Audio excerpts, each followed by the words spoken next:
It's a new year. It's a new year. And guess what? I'm sick again. I don't think, again, Katey has never been healthy. I think you need to start taking more vitamins or something. Probably.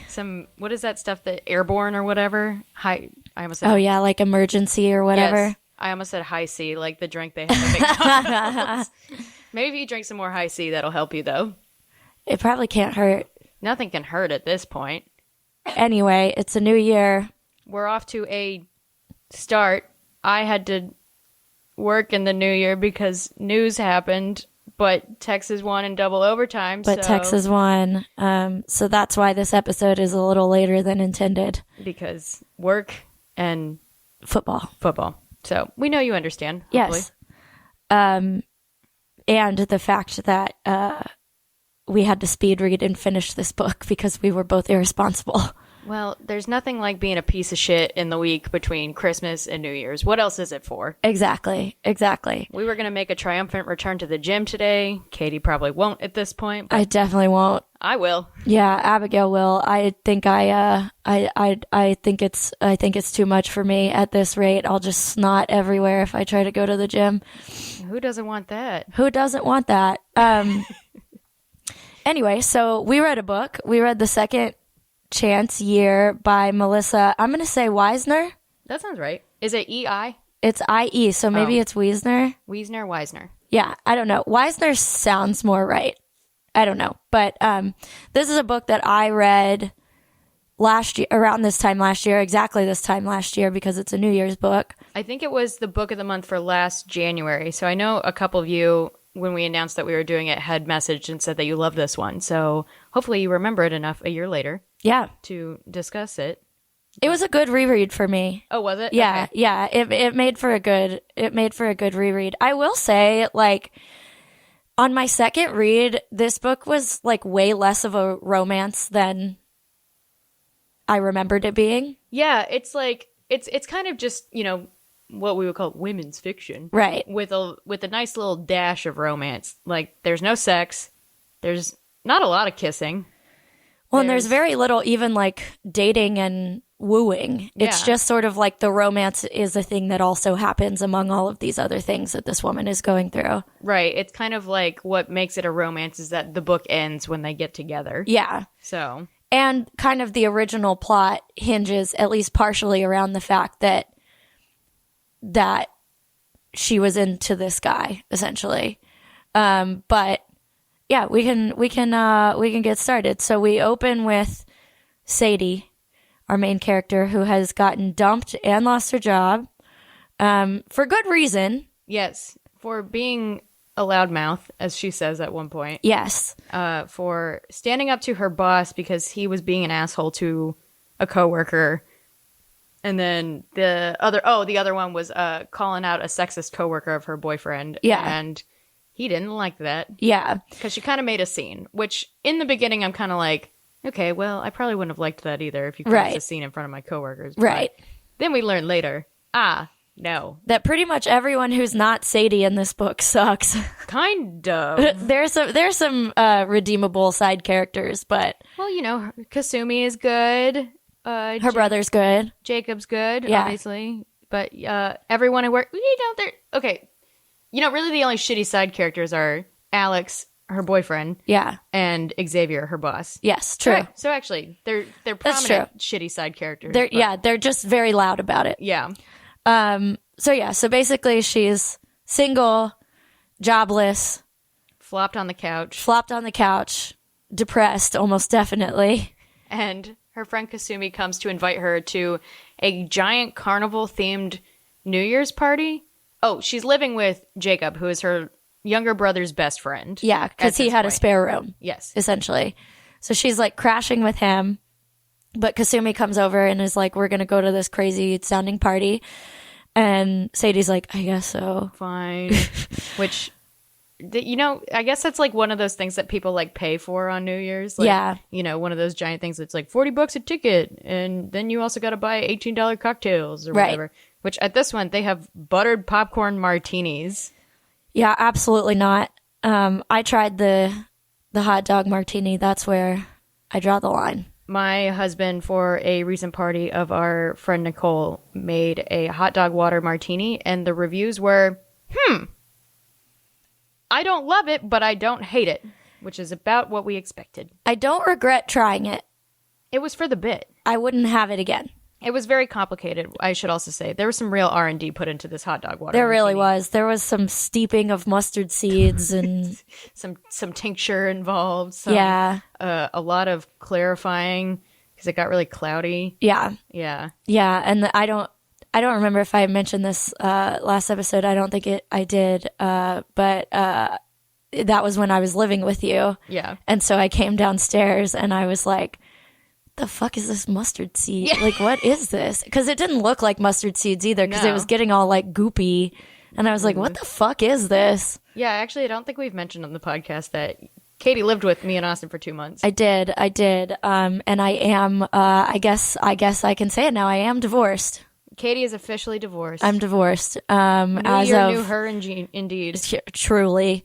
I will not be sharing any details, but I am sure you all will find out more about it as time passes. As time passes, because we also don't shut up as people in general. Exactly, yeah. But I'm okay. Ryan, my ex-husband, is okay. We're friends. We're co-parenting the dogs, importantly. Yes. So life is, if not good, fine. Important to say, no one did anything. No one did anything. No one did anything wrong. Yeah. Everyone's good. It's all on the up and up. Katey got a Dyson Airwrap, so I did get a Dyson Airwrap. truly on the up and up. Yeah, I used it yesterday. I gave myself a... I was going to say, your hair looks nice. Even I'm if telling you. feel like shit. I feel like shit, but my hair looks great. Nothing else about me looks great. Ooh, I have to wash my hair tomorrow. Maybe I'll come blow dry my hair. You're more than welcome to come blow dry your hair here. Incredible. Yeah. Anyway, so back to this carnival party. Yes, to not to bury the lead, but I did get a divorce. Katey did get divorced. Yeah. Yeah, whatever. I'll talk about it more as time passes, Yep. but y'all will not be getting details. So sorry. Not right now. But you will be getting to follow my single life, which perhaps is going to be interesting. It's going to be great. Everything's great. Everything's on the up and up. I can't wait to read, like, be on this podcast and, like, read romances now from the perspective of somebody who is single Yeah. and, like, soon to be, in theory, actively dating. Yes. That is kind of a funny thought that, like, when we started this podcast, Austin and I were just dating. Right. We weren't engaged. Right. I was married. Yeah. And so now, it was kind of funny reading them from the perspective of somebody who was dating, not married, but Right. going to get married. And then now Fully single, yeah. starting over. Yeah, it'll be really interesting to how the turntables. And I'm sure y'all will get tales of some dating shenanigans as my life moves forward, because Lord knows there will be shenanigans. If you know any nice men in Austin who will not peel off Katie's skin or murder her Yeah. in any sort of way, send them her way. Just later. Just someone nice. Just someone nice. Someone who, in theory, like kind of tall. That would be nice. And has a real job. Has a real job. That's pretty much one of my only requirements, is has Yeah. a real job.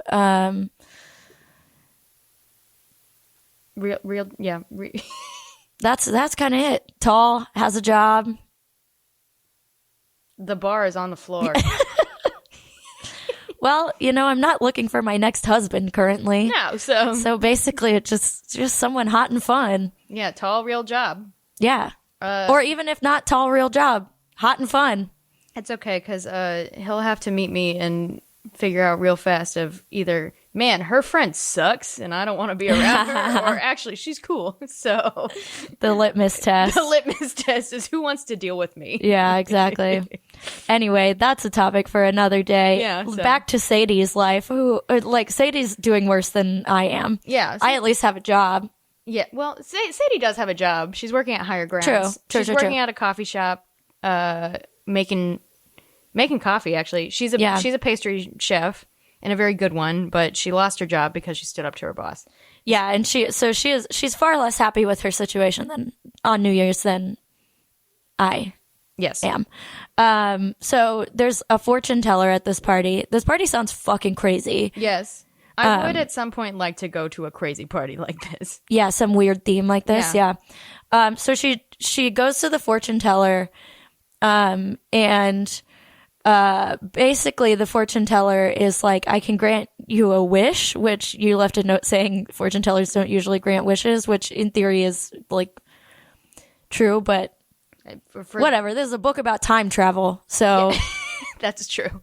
I did appreciate how simple the time travel was in this book. It was truly like the fortune teller, again, weird, but grants her wish, and then the next morning she wakes up and it's a year earlier. So it's like very 13 going on 30, but she wakes up like a year earlier on New Year's Day. She wakes up like next to, well, I guess we should get to the point of like, before she wakes up, she goes home New Year's night early and makes out with Jacob, her brother's best friend. Yes. And it's like after they have like a nice conversation and they're hanging out and like everything's good, and except then they stop making out. They get interrupted by her brother, which, what a nightmare. And then he like apologizes. Jacob apologizes for quote unquote like taking advantage of her. Yeah. Because she's like in a vulnerable situation. Yeah, which not wrong, but if somebody is willingly making out with you, maybe don't approach it like that. Yeah. Maybe say, hey, is this a good idea? Maybe we should talk about it. Yeah, let's talk about this later or something. Hey, that was fun. Don't make somebody feel bad about it. Yeah. So, because she wasn't drunk. Right. She was just upset. Jacob's just an awkward little guy. He's an awkward little guy. He's just a little guy. He's just a little guy. So then she wakes up the next morning. Next to Alex, her ex-boyfriend, who is her current boyfriend because we've gone back to a year earlier. Yeah, in the beginning, I got a little worried this was going to be like a weird dual perspective, but it is just like her reliving the year, and like we get little bits of context from the very bad year, as she calls it, all caps, very bad year, or sentence case. No, title case. Sorry. Yes, title case. This is how I'm gonna refer to 2024. Your very bad year. My very bad year. Well, I refer to 2016 often as my Great Depression. Yeah. 2024 can eat shit. Yeah, it was my capital V, capital B, capital Y very bad year. Mine was, it started great, ended not so great. Yeah, really mostly very bad 6 months. I know, that's the thing. Is like the first 6 months, mostly everything was fine and pretty normal and pretty standard. And then, pretty rough for me, but I was white knuckling through it. Yeah, not to get into it, I had a lot of crazy family stuff happen over 2024 that is still going to continue into 2025. But boy, did it make 2024 awful at times. Yeah, the group has been through the ringer. Yeah, so the hiatus that we took was not just for Katey. It was for both of us. Yeah, we were both kind of on the verge of a nervous breakdown, I think. Yeah. So thanks for coming back, though. Yeah. We're here. New year, new us. Still slightly on the edge of a nervous breakdown, but less so. Hey, man, like Texas winning yesterday did help. It really did kick things off really, really successfully. As I'm writing up stuff about a terrorist attack, at least life is all about balance. Anyway, Sadie wakes up again in her very bad year with hoping that she is going to make it not a very bad year. Yes, the hope is that she's like, okay, so my big mouth got me in trouble in my very bad year. I'm going to make this not my very bad year, and I'm going to shut my face. Yeah. So she's back at her old job, back in her old apartment, back in her old life, and is like, I'm going to do better this time around. I'm not going to, do the thing that got me fired. I'm not going to do the thing that got me dumped. It's actually really, kind of sad to read because she just, was cheesy, but she, dims her little light. I was thinking this a lot when I was reading this book of as two people who have pretty big mouths. Yeah. That do get us in trouble sometimes. But the other thing about us is that, we say it with our chests. Yeah. If if it gets I'm not chicken shit. No, we're not chicken shit people. And Sadie isn't either. Right. At least in her very bad year, she's not. And she's kind of like, well, that got me into trouble. And that, you know, I won't say I don't regret everything I say, but especially if it's the stuff that, like, you know, she had done, standing up for herself, standing up for other people, calling out a man for being sexist, which has definitely gotten me in trouble. Yeah. I got in a fight with Austin's boss once. Turned out okay, but I forgot about that. yeah, because he was being sexist. Yeah. And I called him out on it. Yeah. We get along fine now, though. Yeah. Yeah, it's fine. But yeah, I think, yeah, it's like, it's definitely, you can definitely get in the mindset of like, oh my God, I shouldn't have said that. I shouldn't have done that. I should have just kept my mouth shut and everything would have been like easier, which is true in some cases and not true in others. But I think Sadie gets a valuable lesson in when to say something and when to shut up. Yeah, you know, there is a know your audience sort of thing, I guess, sometimes. But I applaud her. Well, I guess I shouldn't, because in her very bad year, her commitment to saying it with your chest, man. Yeah. So truly, yeah, you have a note here saying Sadie would be our friend and is also making me feel better about being such a loudmouth, which true. Well, it was true. And part of my edition of my very bad year, I did go through something similar to Sadie, like in my career, and it sucked. And I did like do something about it. That didn't make it easier necessarily, but it did make me feel it. You know, action is always feels easier than inaction, I guess. Yeah. At least for me, which is not true for everybody, but in my case, it did make me feel better about like, well, one, it made me sad to read some of this book, which deals with sexual harassment and just general like sexism and kind of that, you know, it's kind of funny too, reading like about sexism in this day and age, which is like less overt. Yes, overt. That's the word I'm looking for. And here where, you know, there are some very overt like sexual harassment cases in this book. Of, like that happened to her at work. And then like the dudes at Alex is in like investment banking or whatever. Yeah. And so the dudes there suck. And so, yeah, it was a big bummer to like read about her like witnessing all these things and not saying anything. Right. Which is the easier thing in lots of ways because, yeah, you don't want to rock the boat. You don't want to upset anybody, especially if it's your boyfriend at his new job or whatever. But like, man, it fucking sucks keeping your mouth shut too.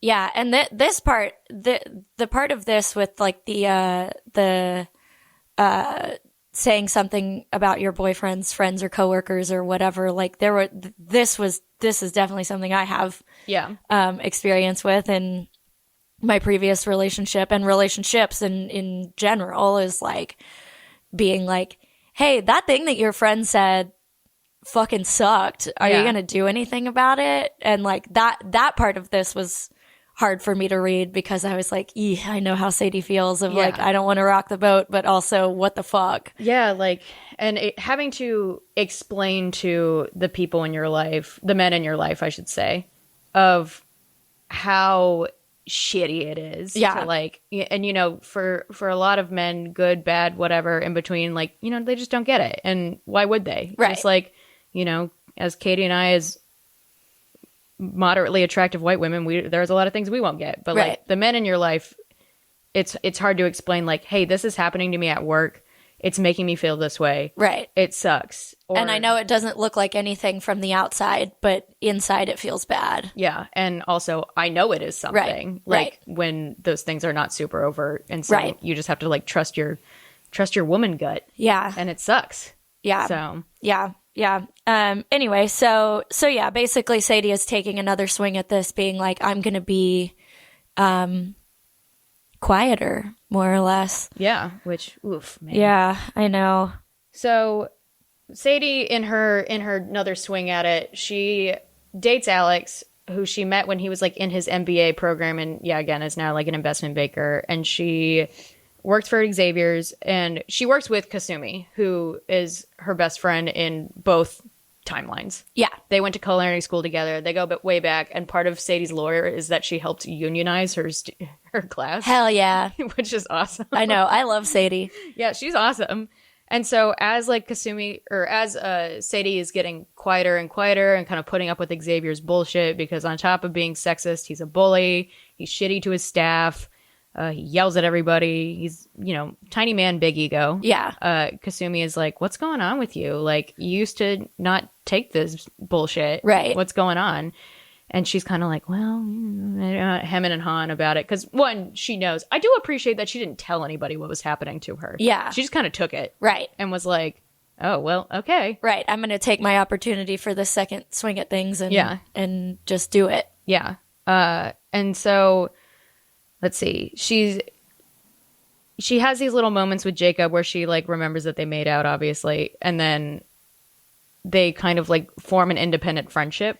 Yeah, like she starts going to the coffee shop that in the very bad year she ended up working at, and Jacob starts going there, and they start basically like running into each other there because then Sadie gets the opportunity to like start making pastries to be sold at Higher Grounds. Higher Grounds, yeah, the name of the coffee shop. So she does kind of end up working at the coffee shop again in a roundabout. Well, by the end of the book, she fully works there. But like in this, like we're like halfway through the year at this point, and she's selling her pastries there, hanging out with Jacob occasionally. They're like running into each other, forming their own little friendship, it was kind of weird to me that they weren't closer. Like, whenever Owen, Sadie's brother, starts being like, why are you and Jacob hanging out? I'm like, if this is your, like, best friend, it's kind of weird that you find it weird that they have a friendship, but I don't know. I didn't find it too weird. As somebody who has a brother who's pretty close in my age, like, I think that, because Sadie and Owen are, like, not very far apart. They were, like, she was in 6th grade when they were in 5th grade, I think she says at one point. So, like, they're pretty close in age. And I think if I started hanging out with, like, my brother's, like, lifelong best friend after, like, 20 years of kind of just being like, oh, yeah, whatever. Sure. Like, yeah, I think I would probably react the same way. I guess it just seems like they're more perhaps entrenched in each other's lives than maybe you and your brother are, like, on, That's like, true. a day-to-day basis. So, That's I don't true. know. I'm wondering if Austin felt this way when, like, he and his sister and my sister, God, sorry. When you and his sister became best friends.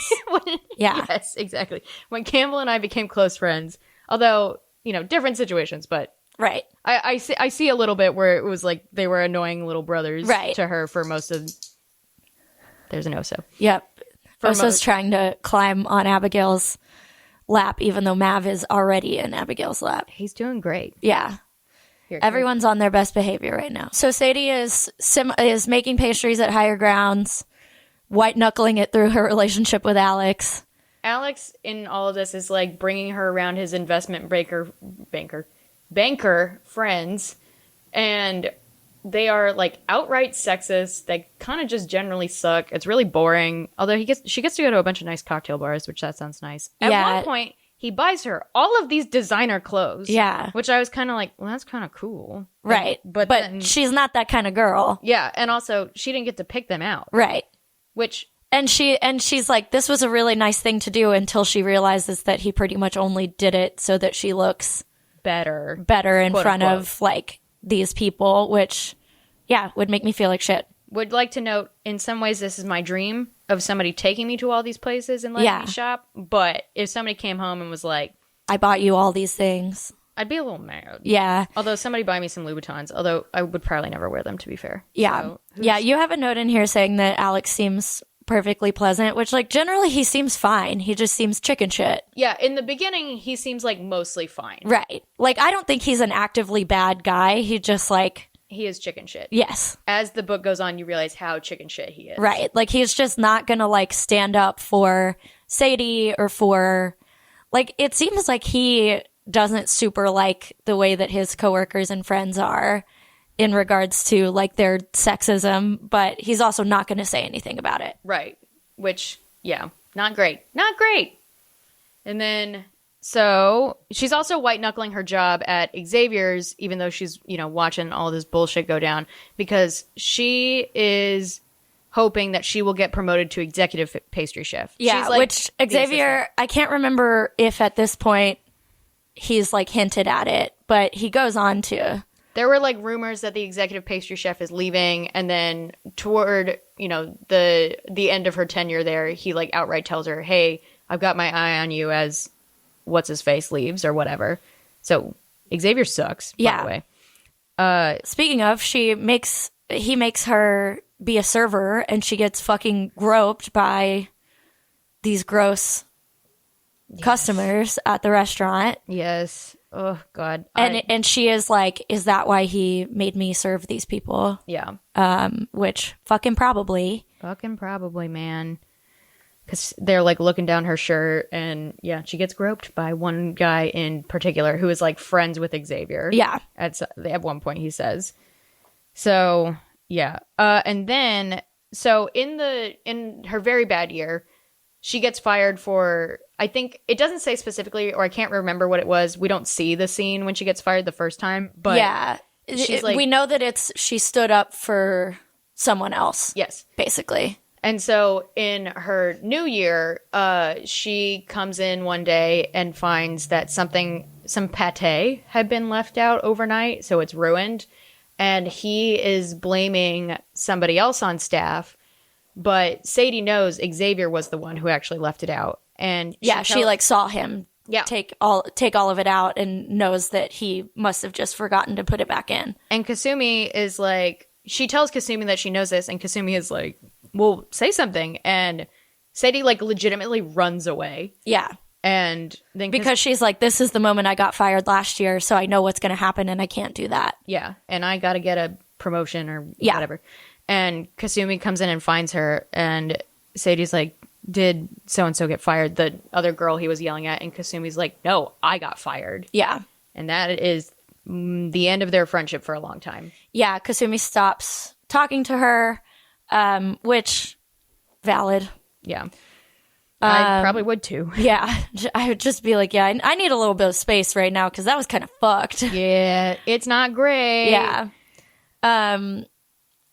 Then Alex takes Sadie to another fancy Wall Street party. And things are going well for the, like, internally with Sadie, they're not, because she's like, I don't really like these people, and I don't really want to be a Wall Street wife. And yeah. Like, but Alex is like happy to have her around, where previously he didn't really bring her around as much, and etc. But he takes her to this fancy party, and a guy like hits on her, and she kind of brushes it off, and then she asks him about this woman that they were thinking about hiring, and he's like, we didn't hire her. And she's like, okay, so you didn't like do any of those things that I said to you of like, hey, your coworkers are sexist, you should like say something. So you didn't do any of that. And he's like, no. And then also he says something about basically implying her job is not as important as his. Yeah. Which, like, basically saying, like, well, I assumed you weren't going to be, like, a full-time pastry chef forever. Yeah. I'm making you into a Wall Street wife so you don't have to. Yeah. And also I don't want you to work. Yeah. And Sadie says, fuck that, and they break up anyway. Yep. Then we meet Sadie's parents, who also fucking suck. Yes. We've met them a little bit throughout. I think they had one dinner previously in the book, or is this this is the family dinner where they go to the restaurant. Yeah, the Russo's. Allegedly this like famous restaurant in New York that is actually terrible. Yeah. I don't know if it's real, but it sounds like many of those New York restaurants. It kind of reminded me of like the Olive Garden in Times Square, where it's like the mom is like, it's his dream to go there. Be nice, Sadie. Because Sadie's like, dude, that place sucks. Can't we go somewhere else? Like, I can take you to a bunch of great restaurants. And yeah, her mom is like, shut up. It's your dad's dream to go eat there. Which, okay, man. At one point she says it's like watery pasta. And I was like, yeah, so they go, basically her parents are really unhappy with the fact that she's decided to be a pastry chef for a living. They want her to get a quote unquote real job. Which she graduated culinary school. She has a degree. Right. And is pretty pretty successful as a pastry chef. Yeah, but they're like trying to get her to go back to school. They're both professors, and so they're like trying to, again, they like just don't have respect for her. Owen like works at some robot company, and Jacob, what they call like their second son. He's a very successful composer for a bunch of like sci-fi movies and video games and whatnot, which pretty fucking cool, man. Yeah. And at the dinner, they basically just shit on her the entire time too, and they were supposed to come back to her house for dessert, and they get especially upset because Sadie tells them that she and Alex broke up, and they loved Alex. So that was the problem there. Yeah. I was posting that photo of you and the dogs on our Instagram stories. But yeah, so she's really upset. She like leaves the dinner and is Jacob like follows her and is like, hey, like let me like ride home with you or walk home with you or whatever, I can't remember, but basically is like, let me get you home, like you seem really upset and I don't want you to be like by yourself. Yeah, more or less. And he tries her cake, which is great. Oh yeah, she had made cake for her parents that they didn't want to come back to her house and eat. So so Jacob comes back and eats the cake instead, and then they kiss for real at 58%, and then he fucks it up again. He does the same thing where he's like, you're vulnerable, I shouldn't take advantage of you. And she's like, literally no. Yeah. Because she had said something to him. They're kind of talking about like, you know, going for stuff and like not regretting it. And she's like, I know what we're talking about. And she's like, you should go for it. And then he kisses her. Yeah. And then he's like, oh, I shouldn't have done that. And she's like, dude, what the fuck? Get out. Because, yeah, it's not fun to feel like you got a pity kiss. Yeah. Yeah. So I feel for Sadie in this moment. She's very sad. Yeah, she's very sad. But then she goes back to work, and Xavier tells her explicitly that he's looking at her for the executive pastry chef job. So she's like, okay. I'm getting close to what I want. Yeah. I just got to keep pushing. Like, it's going to get better. Yeah, it's like fall by this point. Yeah. So she's mostly through her redo year. Yeah. Higher Grounds, where she is still making pastries, is struggling, but then Sadie pitches to use it for events because it's a very nice space. Mm-hmm. And so they do kind of a trial run with Owen's birthday party. Yep. And it goes really well. But Jacob brings Paige, who is his neighbor, who Sadie accidentally set him up with. Yeah. In the new year by suggesting that he sent her chocolate and wine when Paige was really sad about a breakup, because that's what Sadie did to Paige in her very bad year when she was living with Jacob. So in a very roundabout way, she accidentally kickstarts a new relationship for Jacob. Yeah. Man, that sucks. I know. But if a man did send me chocolates and wine, I'd be like, oh, well, he wants to date me. Yeah. So, Sadie, come on. Yeah, come on. Think about that one a little more. Yeah. But then, yeah, at Owen's birthday party, Jacob tries to like apologize again to Sadie for kissing her. And Sadie is like, I get it. Like, you regret kissing me. Like, come on, like, stop twisting the knife, my guy. Yeah. And then he's like, I'm not sorry I kissed you. I'm sorry I stopped kissing you. And Sadie's like, huh? But then Owen interrupts him. Owen walks on in again. And he's like, what are you two doing? Yeah. So, like, it's clear that he knows something is up. Sadie's kind of a dumbass, too, because Owen and Jacob throughout the book kind of, like, hint that Jacob's been in love with her for years. And she's just like, oh, whatever. Like, they're just joking around or something. Right. And I'm like, you dummy. Like, you already know he kissed you once. Like, don't you think maybe there's something else going on? Something else going on here, yeah. He's hanging out at the coffee shop where you work. Like, come on, man. Yeah. Open your eyes. Yeah. So then we make it to Thanksgiving. Sadie tells her parents that she is potentially up for this executive pastry chef job. They are finally, like, proud of her and interested in her career because now she's, like, moving up in the world. And one of their fancy friends at the dinner is like, oh, Xavier's, that place is great, or whatever. And so, now that somebody else is interested, they're interested. Right. Which sucks. And then Jacob comes. He brings Paige. That stinks. And then Alex shows up. Just like unannounced. He's like standing in their dark driveway. Yes. And fucking proposes. I thought her parents had invited him. I was waiting for that. I thought so too the first time I read it. Yeah. But then, like, she obviously says no to his proposal, and her parents are like, what the fuck? They like, get mad at her at which things. is crazy. One, it's crazy to propose to somebody who you're not dating. Who you're not dating. Two, in front of their entire family at Thanksgiving, when you just showed up unannounced.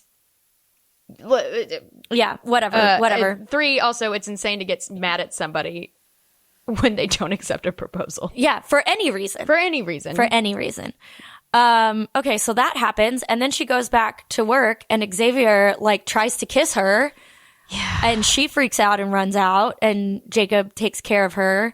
And then, lo and behold, Xavier passes her over for the promotion, presumably because she shot him down when he tried to make a move. Well, actually, no. What she says is that he says this other guy from London is coming. Yeah. And she's like, oh, he was just never going to give me the promotion. This has been in the works for months. Yeah, I could see it either way. Like, I would think that it would be...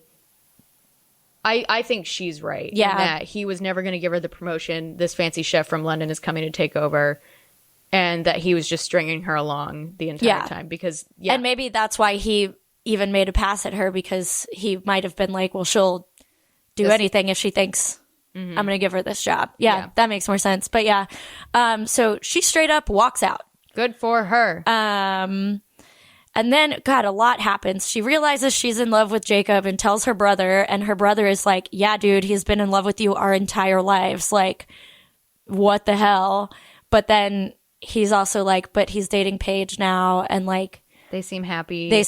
I don't want him to get hurt. Yeah. He doesn't tell her to not say anything. He's kind of like, I really don't want you to. Yeah, he's kind of like, I get it, but like, he's finally with someone else. Like, you kind of missed your chance, girlfriend, kind of deal. So yeah, then she kind of, it's the sequel of the depressive episode of Her Very Bad Year, where she's at her apartment. She's avoiding Jacob. She's avoiding Owen. She finally goes back to higher grounds to help out, and Kasumi comes in.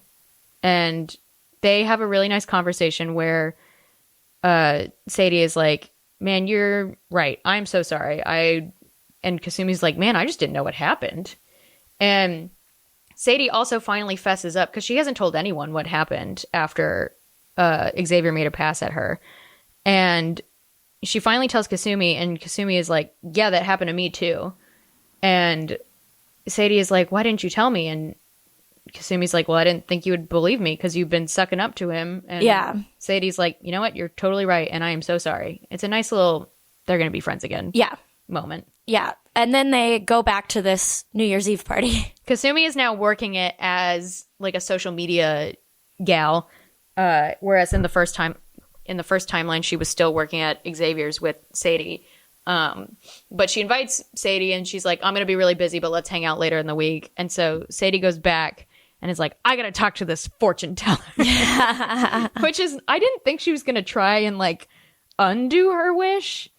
I thought she was going to like just be like, well, I did it. Okay. Right. And the fortune teller is like, no, you can't undo it. You got your one wish, and yeah, this is what you get, man. Who also like recognizes her because of fortune teller magic or whatever. Right. But does remind her like, hey man, if you want to change your life, you can. True. Free will, man. Everyone can make another choice. Yep. That is a lesson for lots of people. If you want to change your life, you can. You can. You can. It's hard. It's hard. But you can. But you can. Look at Katie. Yeah, look at me. Sitting on the floor of an apartment that is just mine. And it's cute. And it's cute. Great. And everything's on the up and up. We're on the upswing. We're on the upswing, guys man. and gals. Guys and gals. So then she runs into Paige, who is no longer dating Jacob. Which is a very funny conversation where basically she's making out with another guy. Sadie like taps her on the shoulder and is like, where's Jacob? And Paige is like, not here. And Sadie's like, oh, okay, so you're not dating anymore? And she goes, no. And then Sadie like runs off. Yeah. Sadie's like, oh God, I gotta tell him.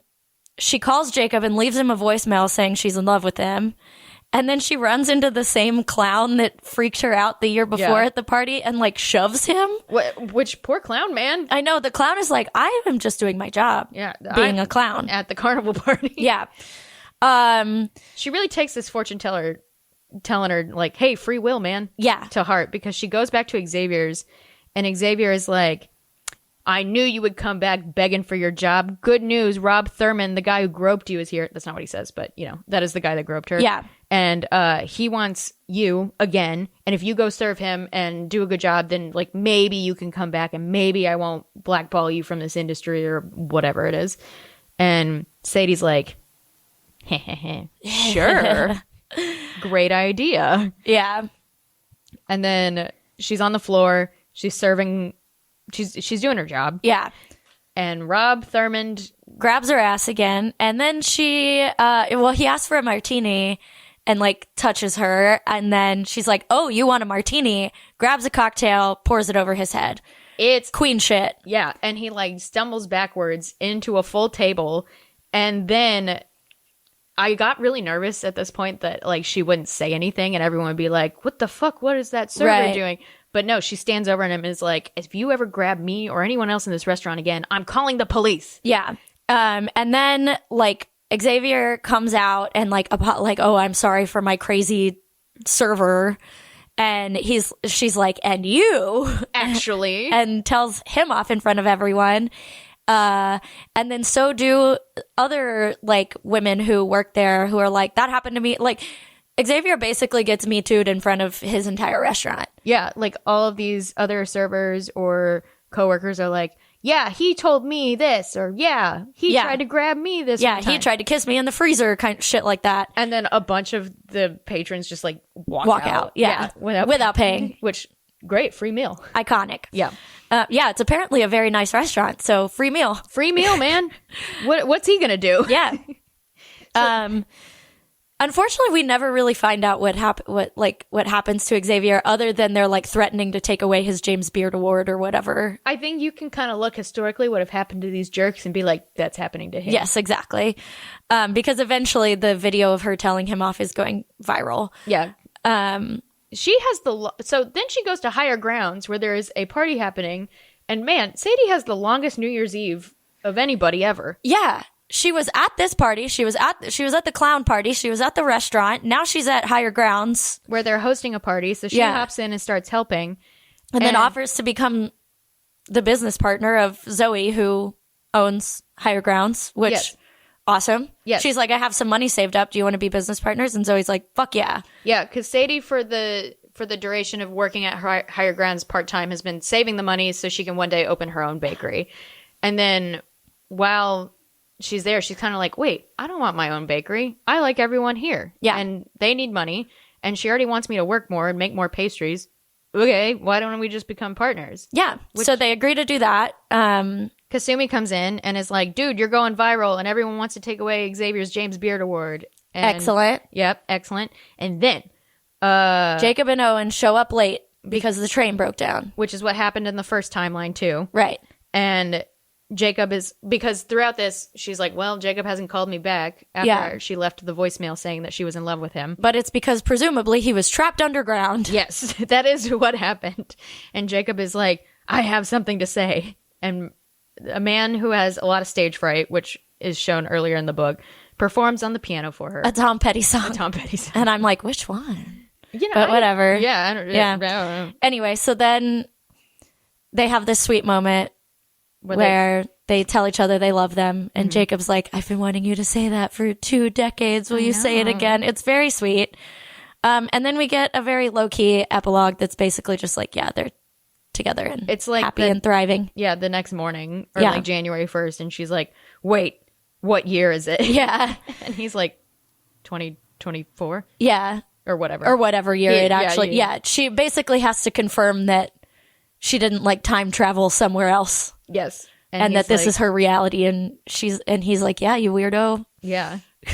I was happy that in her new timeline, she got to keep her apartment that she really liked. Yeah, me too. So me too. That Yeah. was kind of the only thing that Didn't she really wished change, for yeah. and got to keep. Yeah. And it wasn't tied to a person. Yeah. But yeah. Yeah, I liked this book. Yeah. It's like I was saying, it's less of a romance and more of just like this woman is rebuilding her life, but it does have a happily ever after. Yeah. And the plot does center at least partially around the romance. So still a romance, just not only a romance. This book made me think a lot about just generally being a woman in a way that I've thought a lot about this year. As like I mentioned earlier, like I went through something in like my career that was not fun, and a lot of it, you know, when you kind of like realize it's very weird to be very self-aware in like being a woman and what you look like. Like, I'm not stupid. I know what I look like. I know that my general loudmouth, not like other girls, quote unquote, gross personality does lend itself to unwanted situations sometimes. And you just like have to think about it a lot. And it's reading this book is like watching Sadie also go through that realization of like, man, she knows what she looks like. She knows she's a woman. She knows what industry she's in. And that part just sucked. Yeah. Yeah, this one was interesting for me to read too, because, you know, I had my very bad year. And it was just not that I would, sorry, dog toys are squeaking. Not that I would, if I had this fortune teller who could grant me a wish and send me back a year, I wouldn't wish for that. I wouldn't redo it. Yeah. But it's also like validating to read this book and see that things kind of turned out the way that they would have anyway. Right. For Sadie, and be like, you know, like, yeah, it's not useful to like focus on the like woulda, coulda, shouldas of like the things that went wrong in my life last year. Like, eyes forward, which is how I've wanted to be this entire time, as you know. Yeah. So. Yeah. And I think it was also, and on that note too, of like, you know, you watch Sadie feel almost worse when things are supposedly working out the way that she wanted them to, but she's like silent and she's not saying anything. And she's, as you said, like dimming her light. Right. Of, like, you know, she's not being herself. And at the end of the day, like I know you throughout all of this was like, you know, I want to be able to look at it and say that I did everything I could and that I didn't like I was confident in my choices, basically. Yeah. Of, you know, and that I, you know, the cheesy way to put it is stayed true to myself. Or right. whatever. Yeah. Not waffling or second guessing myself, which at no point did I do last year. And so I'm proud that I can say that. But this was just like further confirmation of just like, yeah, even if things suck and you like wish in theory they had gone differently, doesn't mean that they should have, or that things would have been better if they had. It's also really nice too to, even though it was put very bluntly, which actually it was kind of, I enjoyed that too, of like putting very bluntly to somebody like, hey, if you want to change things, you can. You can, yeah. You don't have to like wallow, which when we meet Sadie the first time in the very beginning, when she's at the tail end of her very, very bad year, and she is kind of wallowing, she's like working at Higher Grounds, but she's like not friends with any of the people there. And her new year, she makes friends with them, and she realizes she has this like new family that love and care about her. She like finds it like, yeah, when we meet her the first time, she's just kind of like, well, this is my shitty life now. Right. When like, no, it doesn't have to be your shitty life. Right, exactly. You have free will. Which I think is something that I've learned a lot in the past couple of years too, of like, you know, change your circumstances if you don't want to. Like, right. It's not easy, but you always have the ability. Right. So, like, yeah, things do happen to you. Yes. But you can do something with it. Yeah. And it's not a fun lesson to learn, and it's not always fun to do it, but it's also comforting to always know that you can. Right. Right. Yeah. Within, you know, certain boundaries, but you always can. There's always something you can Exactly. do. Yeah. Like, I'm not trying to be like a pull yourself up by the bootstraps kind of person, because I know that there are extenuating circumstances for people, but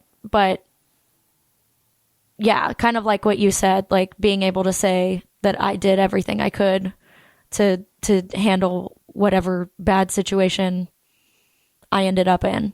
Yeah. And just having that eyes forward outlook, which is exactly one that I sometimes have to a fault, but it does help Yeah, at times. it And does. I think you've been very eyes forward in a lot of this too, while also letting yourself wallow when you need to. Yeah, it's been a pretty 50-50 split of wallowing and being positive. I think like the thing that I have said to everybody is like I wake up every day and I'm like, what do we got? Are we sad? Are we happy? Are we angry? And then I just like roll with that. But we're turning over a new leaf. We are. It's 2025, eyes forward. You know, we survived 2024, so like at this point, what? I hesitate to say it couldn't get any worse, but I know it probably could.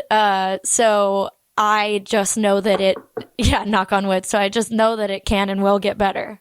Yeah, because even if it doesn't seem like it, we're all in better positions than we were maybe last year. Yeah, and I'm really very interested I was thinking about this a lot yesterday. On New Year's Day, like it's going to be really interesting to be having this conversation a year from now and where we are and what we're doing, specifically where I am and what I'm doing. Yeah, we have another close friend who's also going through a divorce, and so for me, two of them. Yeah.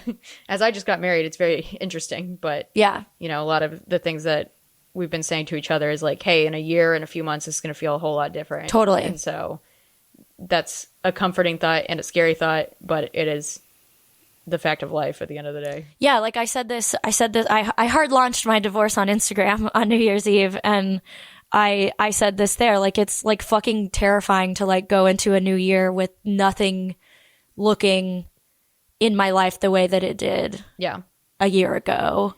But it's terrifying, not in a bad, I mean, some in a bad, like in some ways it's just straight up fucking terrifying. Yeah. But for the most part, it's terrifying in like I wonder, like, again, I was thinking about when we're having this conversation a year from now, probably sitting on this same fucking floor in this room, like looking back on this and being like, whoa, everything is different now than it was then too. Yeah. Yeah. I've been thinking a lot about that at the end of this year of like, you know, even like 8 months ago, like my life looks completely different. And that is also terrifying. And I know like some of that stuff has not ended for me yet, but it is, it just is what it is.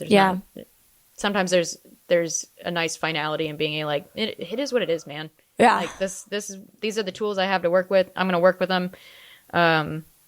This is what I got. Well, and I think too, like one thing that is similar about the things that we have gone through over the past year, you and I will not probably go into detail about mine, but just know it's been a very complicated family issue. Yeah.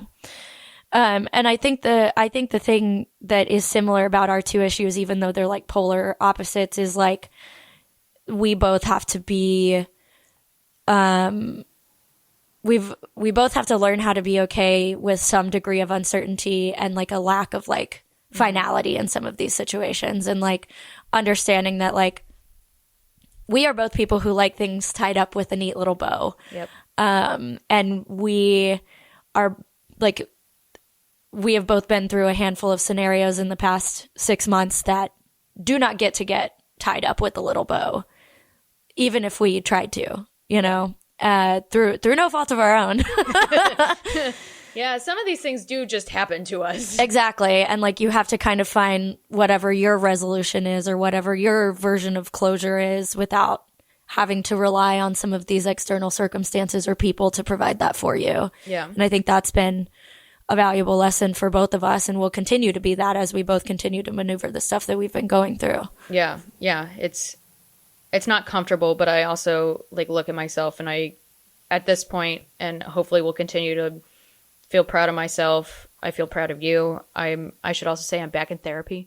So hey, that's good news. I went back to therapy, which that was an accomplishment because I didn't really want to go back. Yeah. Proud of you for that. Thank you. Yeah.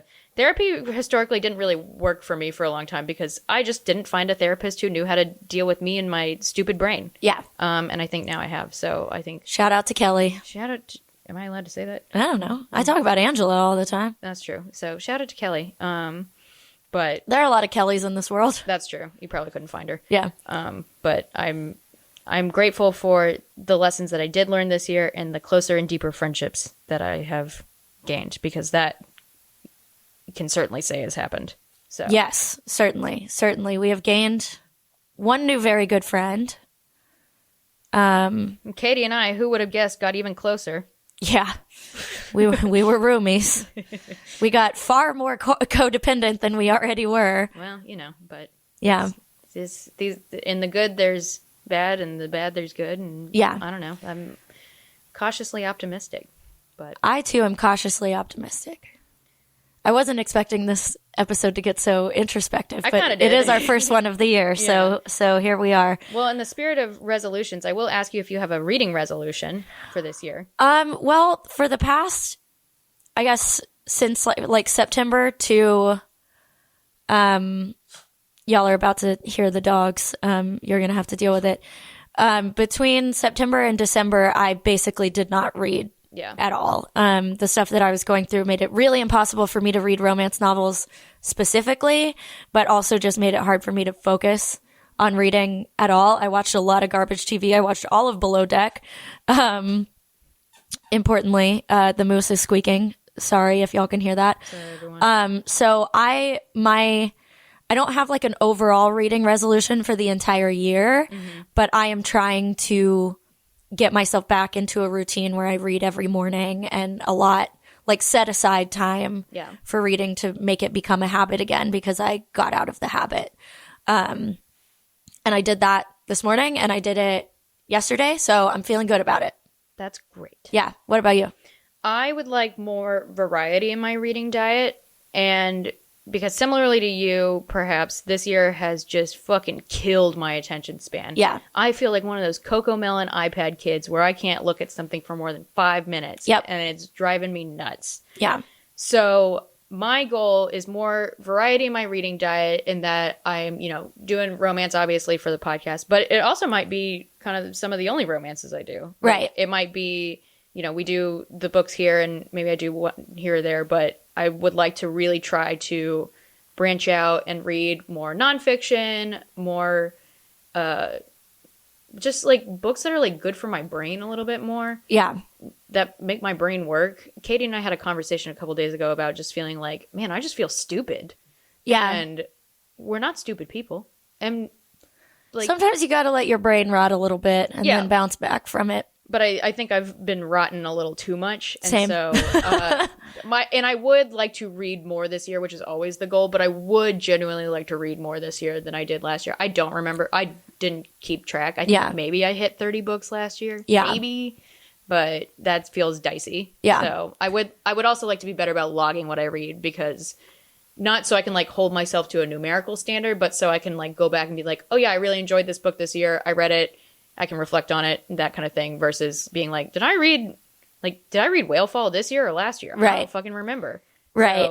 So, I did notice, like, in a lot of people's like year-end stuff, that a lot of people are using the app Fable right now, which is like a book club app. And so I'm saying that because I want to know if the people who listen to us use Fable, and if we should be there. Oh, well, if you are. Yeah, let us know. Because we're on Storygraph individually, but I think we could make like a Fable for the podcast, because it's like book club and you can have like discussions. Oh.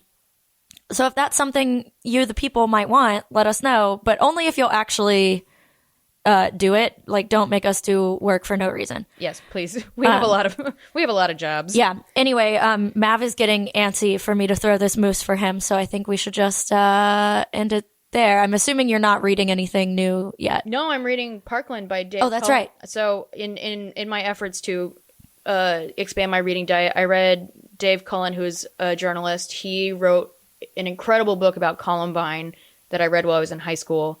And so I am reading his book about Parkland, which is it's called Parkland, and it's excellent. Yes. It's truly excellent. It's obviously a very heavy read. I will say, in contrast to Columbine, this one is not a lot about the shooting itself thus far, and I think, Katey, you said that was true throughout the book. Yes. It's more about how it's more about the social movement following the shooting, yeah. And the kids who have willingly and unwillingly become activists after it. And so it's very, very good so far. I'm it feels weird to say I'm enjoying it, but Columbine was like one of those books I read in high school that like, and I read it independently, or I picked it for a project. That's what it was. And my teacher was like, "Oh yeah, you're the one who wanted to do all the depressing books for your summer project."